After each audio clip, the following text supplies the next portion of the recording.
Bonjour, bonsoir à toutes et tous, c'est Elska pour l'épisode 75 de Parlons Constitution. Aujourd'hui, on va s'attaquer à cette question, séance publique ou réunion privée, en particulier dans les assemblées du Parlement, mais pas que. C'est parti pour le générique.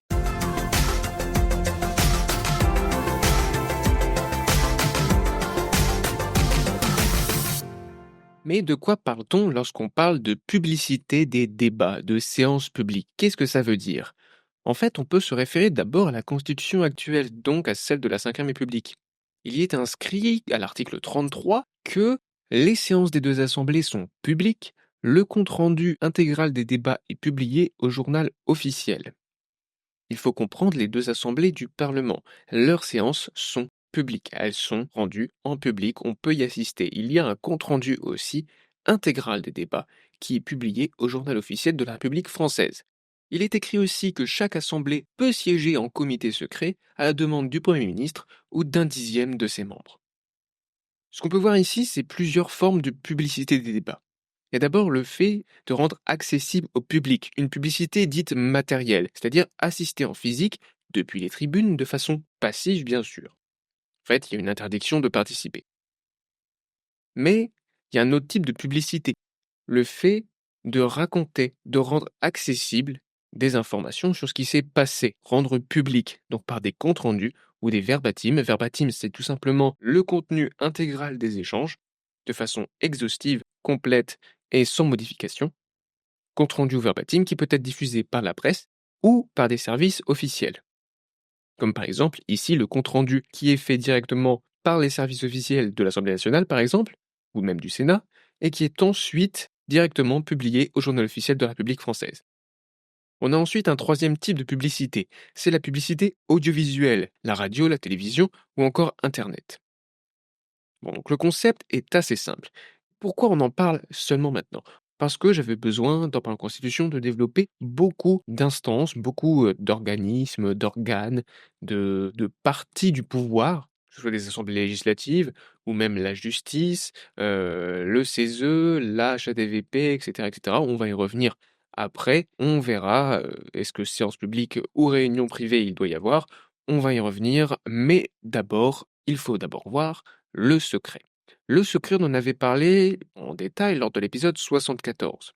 C'était un épisode sur le secret en politique, dans la Constitution, dans l'exercice du pouvoir. On va pas revenir sur cet épisode, mais il y a des échos évidemment avec ce qui a été dit dans l'épisode précédent qui est du coup plus complet sur cette notion. Mais ici, on va l'appliquer directement à cette question de si les réunions, les séances doivent être publiques ou privées. Le secret, pourquoi? Pour la protection et l'intégrité. D'abord, il faut dire que la publicité, ça engendre un problème. Le problème, c'est la pression publique. La pression publique, elle nuit à la délibération. Quand on délibère justement dans une assemblée. La pression publique, la publicité, ça a un impact. En fait, c'est une pression extérieure qui conduit à une anticipation des réactions. Ceux qui vont parler dans ces assemblées vont anticiper les réactions de ceux qui vont l'écouter, que ce soit en direct, en rediffusion, sur Internet, à la télévision, ou ceux qui lisent, c'est plus rare, les comptes rendus, etc. Eh bien, les personnalités publiques, les politiques vont anticiper ces réactions et vont du coup agir différemment. En fait, ils vont avoir une parole qui est publique et non plus privée. La parole publique sera plutôt tournée vers les partisans pour ce qui est des politiques, ce qui risque d'encourager la démagogie. En fait, plus largement, ils vont radicaliser leur opinion. Que ce soit pour faire le buzz d'un point de vue médiatique, mais aussi bien sûr, comme je viens de le dire, pour parler aux partisans, c'est-à-dire essayer de militer, en fait, tout simplement, de rallier des troupes, de faire réagir, de créer le débat, de montrer ses positions face justement aux oppositions, et pour pas faire croire, dans le débat, à de potentielles compromissions. En fait, la pression publique, la publicité, ça rend difficile l'émission d'hypothèses. La possibilité aussi d'exprimer des opinions divergentes de son parti. On n'ose plus quand on est sous le feu des projecteurs, quand tout le monde peut nous regarder, quand on est à la télévision, quand on est retransmis sur Internet dès le moindre écart, dès la moindre petite phrase. On ne peut plus s'exprimer librement. On ne peut plus changer d'avis. On ne peut plus exprimer des opinions qui sont différentes. Émettre des hypothèses. Partir sur des réflexions complexes, mais qui ne sont pas en fait des décisions ni de réelles pensées, vous voyez? Eh bien, quand il y a la publicité, il n'y a plus tout ça. Il n'y a plus ce débat j'allais dire honnête, mais c'est pas qu'il est malhonnête quand il est public, c'est juste que là, il est beaucoup plus libre et donc beaucoup plus, sincère, profond et surtout poussé, même dans des directions qui ne vont nulle part, avec des hypothèses parfois farfelues. Ce qui peut arriver quand on débat sur un sujet et qu'on veut aller jusqu'au bout, creuser le sujet, il faut aussi explorer des hypothèses qui sont un peu extravagantes ou un peu éloignées de nos opinions pour vérifier si nos opinions sont les bonnes ou pas, pour les challenger, essayer de trouver une solution, une vérité, une position qui soit commune, acceptable, créer des compromis. Eh bien, avec la pression publique, il y a moins cette possibilité de délibération et de création de compromis du fait de la pression extérieure qui conduit à une anticipation des réactions. Alors, c'est pour ça que le secret a des avantages. Déjà, il protège les informations sensibles. Ça, c'est un point général qui concerne pas uniquement la délibération. Le secret, de façon générale, protège toutes les informations sensibles. Pour certaines réunions, pour certaines assemblées, sur certains sujets, eh bien, il ne faut pas qu'il y ait de publicité parce que les informations sont sensibles. Parce que, par exemple, ça pourrait être du secret défense. Le secret aussi, il permet de distinguer le débat de la décision. On ne fait plus l'amalgame, en fait, entre les décisions des acteurs politiques et le moment du débat, celui où ils vont discuter. C'est pas car on discute d'un sujet qu'on est en train de débattre avec une personne qu'on va forcément donner nos positions, nos opinions et même nos décisions finales. Non, lors d'un débat, on peut exprimer, par exemple, des opinions qui sont opposées pour challenger l'autre, pour se challenger nous-mêmes, pour, voilà, confronter les idées.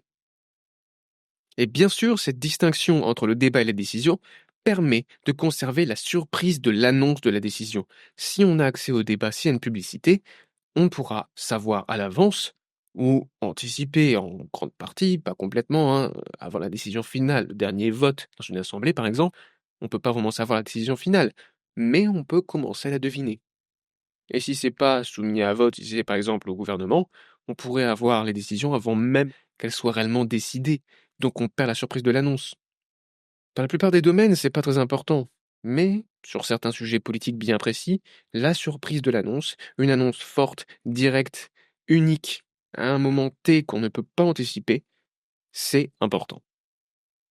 Le secret aussi, ça permet une certaine efficacité décisionnelle. Déjà car il y a moins de bruit informationnel.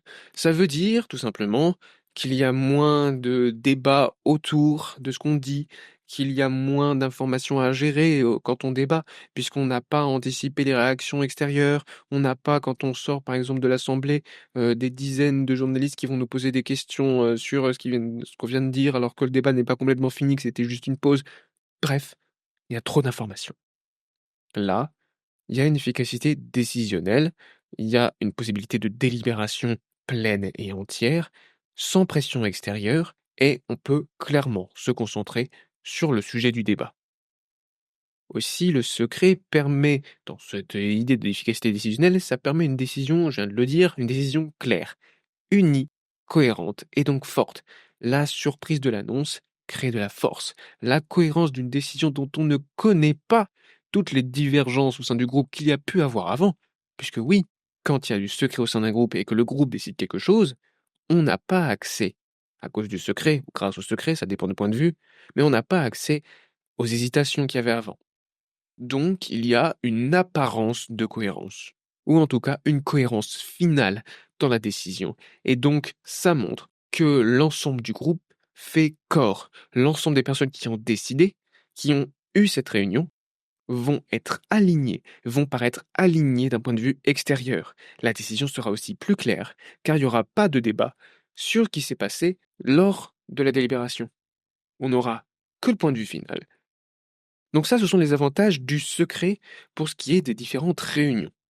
Mais la publicité a aussi des avantages. La publicité, elle permet la confiance et la légitimité. La publicité, elle inspire confiance, donc elle permet une plus grande acceptation des décisions qui sont prises. Au contraire, le secret attise les soupçons, crée de la méfiance. Comme on ne sait pas ce qui se dit, comme on ne sait pas le sujet des débats, comme on ne sait pas pourquoi la décision est prise de telle manière. Alors, bien sûr, il peut y avoir une certaine publicité, des arguments finaux qui sont retenus, mais on n'a pas tout ce qui se passe dans ces réunions. On aimerait bien savoir qu'est-ce qui se passe, qu'est-ce qui se dit. Parfois même, les réunions, on ne sait même pas qu'elles existent. On nous cache des choses, peut-être. Ça crée de la méfiance. Et on ne sait pas s'il n'y a pas des réunions dont on n'est pas au courant. Et comme ce sont des personnes qui nous représentent politiquement, dans une démocratie représentative en tout cas, eh bien, ça peut créer des théories du complot dont on avait parlé dans l'épisode 74, mais de façon plus simple, des soupçons, de la méfiance. La publicité, elle permet aussi une certaine légitimité des décisions. En fait, le processus étant transparent, on sait comment la décision a été prise, puisqu'on a accès aux débats, aux délibérations qui ont été faites avant, eh bien les décisions vont paraître légitimes. Elles sont réfléchies, on a accès aux arguments de chacun et à comment la décision a été prise, avec quelle majorité, etc., etc. Le processus est transparent, il y a une légitimité démocratique. Et donc ça permet pour les personnes qui reçoivent les décisions, par exemple qui vont lire les lois, ou qui reçoivent les décisions du gouvernement, qui les entendent, d'y consentir de façon éclairée, en sachant pourquoi ça a été pris de cette manière. Pourquoi la décision est telle qu'elle est. Qu'est-ce qui a conduit à ces décisions? On sait qui a parlé avec qui, de quoi, on sait quels sont les rouages, où est passé le texte, comment la décision a été progressivement créée. Alors plus ou moins totalement, hein, bien sûr, une décision gouvernementale, on aura beaucoup moins accès qu'une décision qui a été discutée au Parlement. Mais même au Parlement, hein, on n'a pas accès à tout, bien sûr, les bruits de couloir, les débats à l'extérieur, mais les débats au sein de l'Assemblée qui ont conduit au vote et toute la procédure avant, soit le travail en commission, on en avait déjà parlé, tout ça, c'est connu à l'avance. Le processus est transparent. Nos représentants agissent conformément à la Constitution, agissent conformément et en toute transparence devant nous. La publicité aussi, c'est pour l'information bien sûr, et l'éducation des citoyens. L'information de ce qui se passe, des décisions qui sont prises, de comment elles sont prises, de quel est le processus de la réflexion qu'il y a derrière, comment la politique se fait. L'éducation politique aussi du coup. Lorsqu'on regarde par exemple des débats dans les commissions parlementaires, ou dans les séances publiques de l'Assemblée nationale, ou du Sénat, ça contribue à l'éducation des citoyens. On peut regarder ça bien sûr sur internet, sur des streamers qui font des lives dessus, ou même à la télévision bien sûr, sur les chaînes parlementaires. Et tout ça, en plus d'informer, ça permet un débat public, un débat collectif. Les propositions, les arguments de chacun au sein des assemblées, au sein des différentes réunions, eh bien, ces arguments, ils sont soumis à critique et de nouvelles idées citoyennes peuvent apparaître, peuvent être mises sur la table dans le débat public. Il y a une citoyenneté qui est beaucoup plus active lorsque l'information est accessible, lorsqu'il y a une publicité des séances ou des réunions. Mais c'est pas tout. La publicité, elle permet une meilleure exécution des lois. Alors oui, parce que le pouvoir exécutif a accès au raisonnement législatif, à la construction législative des lois, et donc aussi à l'intention des parlementaires. C'est le cas aussi du pouvoir judiciaire. Lorsqu'il doit juger lors d'un procès et qu'il se réfère à une loi, il connaît l'intention des parlementaires, il peut s'y référer pour argumenter en faveur d'une interprétation qu'il va faire de la loi. Car parfois la loi peut être interprétée de différentes façons, on en avait déjà parlé. On en avait parlé lors de l'épisode sur le gouvernement des juges. N'hésitez pas à la regarder dans la playlist sous la vidéo, dans la description, si vous voulez en savoir plus. Continuons, la publicité, elle a aussi un autre rôle encore, c'est celle de la responsabilité. Bien sûr, c'est en lien avec la légitimité. Puisqu'il y a une publicité, puisqu'on peut avoir accès dans les tribunes, par les comptes rendus, ou à la télé, sur internet, on peut avoir accès, dans la presse aussi, on peut avoir accès à ce qui s'est dit, on peut du coup contrôler plus facilement les responsables politiques. Que ce soit le Parlement sur le gouvernement, ou même les citoyens sur le gouvernement, sur le Parlement, ou sur d'autres instances définies dans la Constitution, lorsqu'il y a publicité, il y a un contrôle qui est facilité. Et qui dit contrôle facilité, dit aussi baisse du risque de dérive autoritaire. Et oui, il y a un contrôle qui est effectué, il y a moins de messe basse, il y a moins de secrets, donc il y a moins de possibilités de dérive autoritaire, car il y a tout le temps cette pression extérieure, cette pression du public. Alors on vient de le voir, le secret, la publicité, ça a des avantages pour les séances publiques ou les réunions privées. Mais alors qu'en est-il pour chaque instance constitutionnelle? Eh bien d'abord on va voir les séances publiques. Là où, dans Parlant Constitution, bien sûr je vais me placer du point de vue de Parlant Constitution, donc de toutes les instances dont on a parlé dans cette série, pas dans celles qui existent actuellement, même si beaucoup sont communes, mais il y en a des nouvelles bien sûr, des différentes. Eh bien pour moi, dans cette vision constitutionnelle, il y a des institutions qui ont l'obligation d'être avec des séances publiques ou en majorité. Il y a bien sûr les 3 chambres du Parlement, que ce soit l'Assemblée nationale ou la Chambre des sages ou le Conseil scientifique. Les 3 doivent avoir des séances publiques. Pourquoi? C'est très simple. Ici, ce qui domine, c'est l'importance de la responsabilité, du contrôle. Les citoyens doivent pouvoir participer au débat, doivent pouvoir entendre les débats, doivent pouvoir contrôler ce qui est dit. On doit aussi pouvoir accéder à comment la loi a été produite, que ce soit pour le pouvoir exécutif, mais pour les citoyens bien sûr aussi, et pour le pouvoir judiciaire comme on vient de le dire. Mais bien sûr, ça n'empêche pas des comités secrets qui sont possibles. On l'a vu au tout début de la définition avec l'article 33 de la Constitution actuelle, de la Constitution de 1958, de la Cinquième République. Eh bien, il était bien inscrit que des comités secrets étaient possibles. Même si, bien sûr, ces comités secrets, ce serait difficile à appliquer. Et en pratique, il y en a très peu. Il y en a sans doute eu, bien sûr, pendant les guerres mondiales, mais sinon, il n'y en a pas. Il n'y en a pas. Les comités secrets, c'est pas du tout une pratique courante. C'est possible, mais c'est pas courant. Déjà, pour une raison très simple, c'est que c'est difficile à appliquer avec autant de personnes qui sont opposées.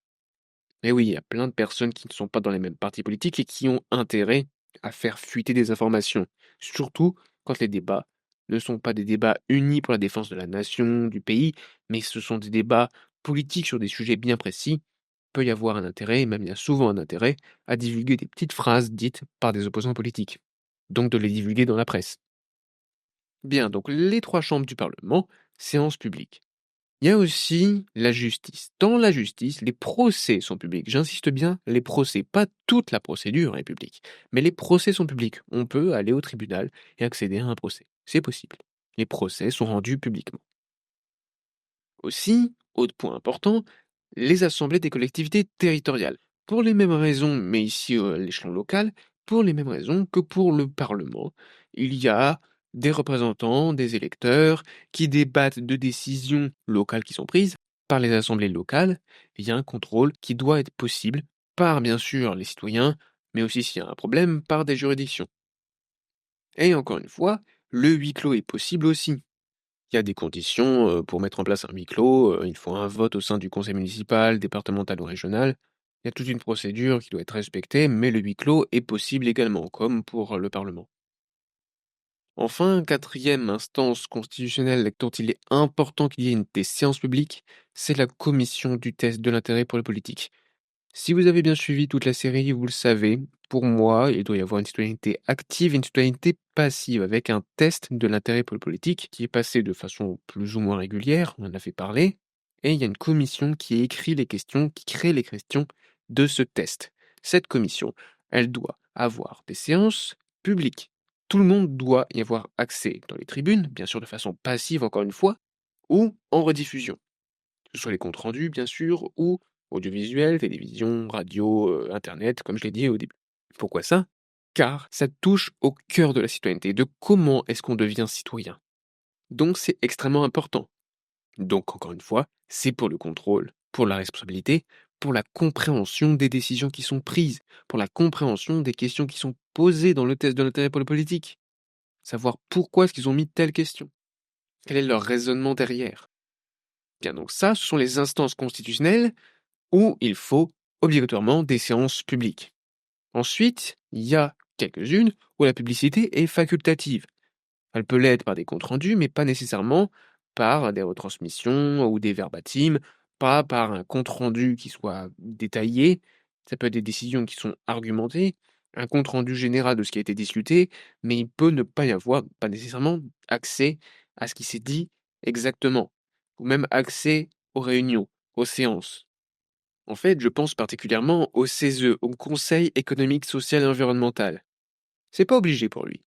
Le CESE, je rappelle, c'est une instance de conseil qui réunit des représentants d'intérêts de la société civile, associations, entreprises, étudiants, syndicats, etc., etc.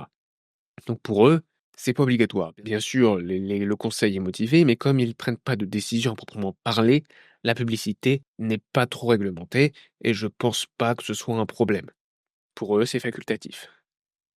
Et ça doit être la même chose pour les conventions de conseil citoyen, qui ne sont pas la même chose que les conventions citoyennes comme la Convention citoyenne pour le climat.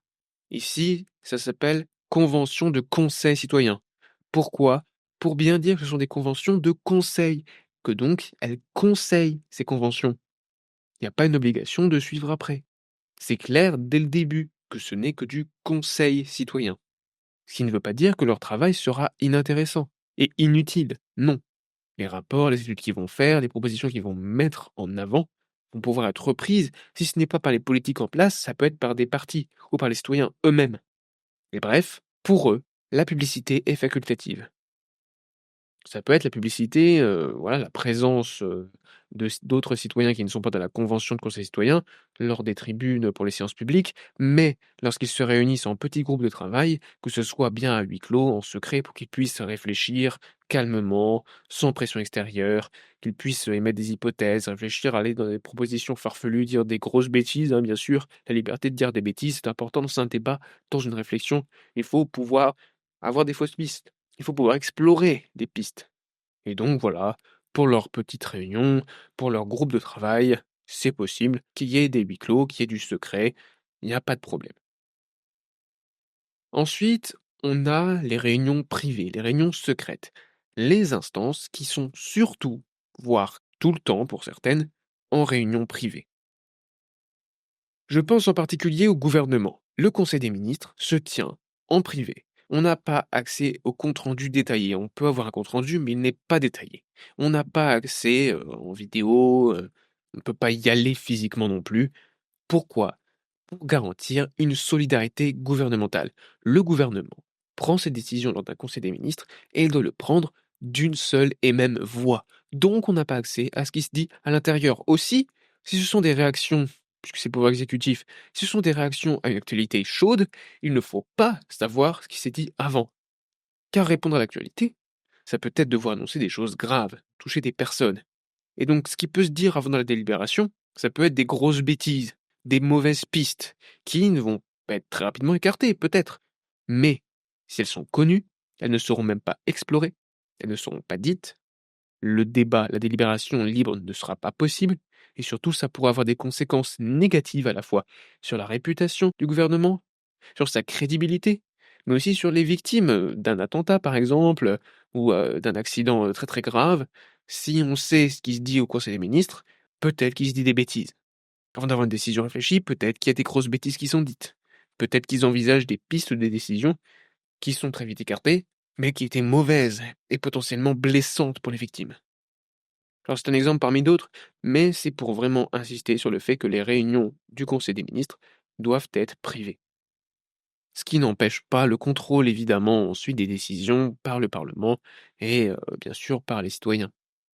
Puisque le gouvernement va aussi pouvoir, bien évidemment, dans les médias, mais pas que au Parlement avec les questions gouvernement, le gouvernement va pouvoir s'exprimer, développer ses arguments, justifier ses positions. On a ensuite tout ce qui est Conseil et Comité supérieur de la défense nationale. Je ne vais pas me répéter, la défense nationale, le secret défense. Vous comprenez tout de suite pourquoi les réunions doivent être privées ou secrètes. On a aussi dans la justice le secret de l'instruction et les délibérés qui sont secrets. Pourquoi?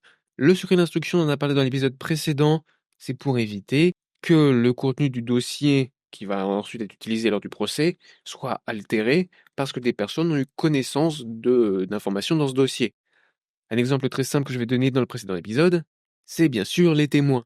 Si des informations fuitent dans la presse, leur témoignage risque d'être faussé par des faux souvenirs ou parce qu'ils vont pas vouloir dire certaines choses, alors que dans la presse, il est dit autre chose.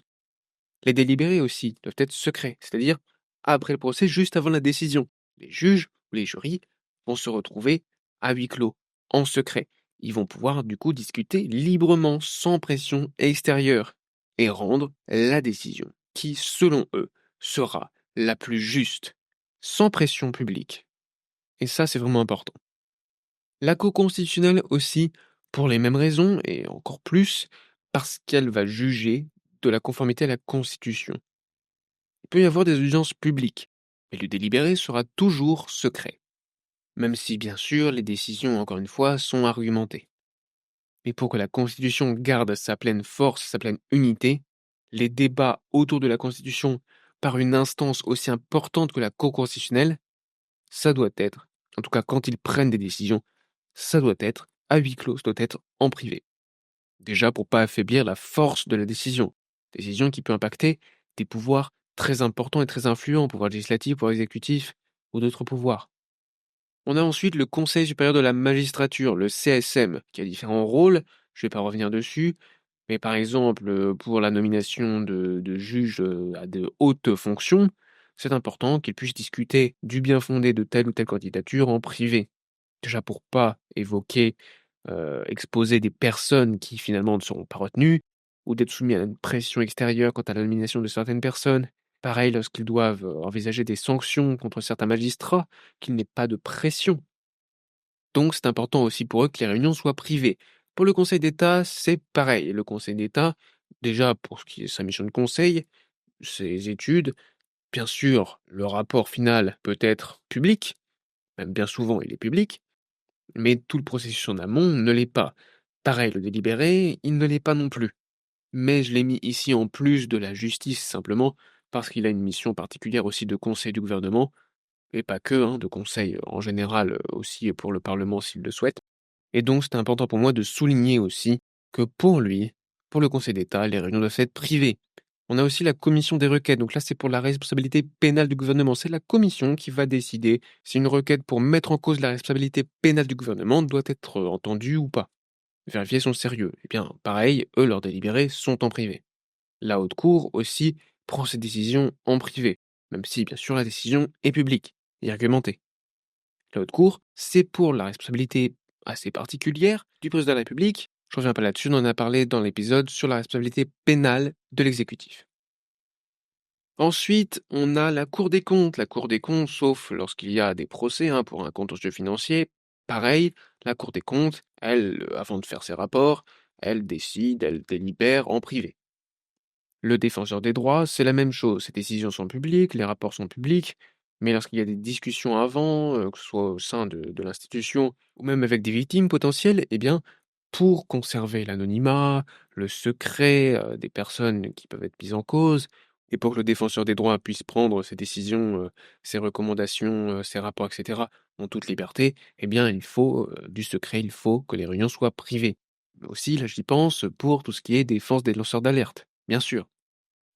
Enfin, on a bien sûr la HATVP, la Haute Autorité pour la transparence de la vie publique. Ces décisions, bien évidemment, sont publiques, mais tout ce qui est enquête avant, en amont, tout ce qui est discussion, délibéré des membres de la HATVP, eh bien, c'est en privé. Donc on le voit, il y a quand même beaucoup d'instances qui ont des réunions privées, des réunions secrètes.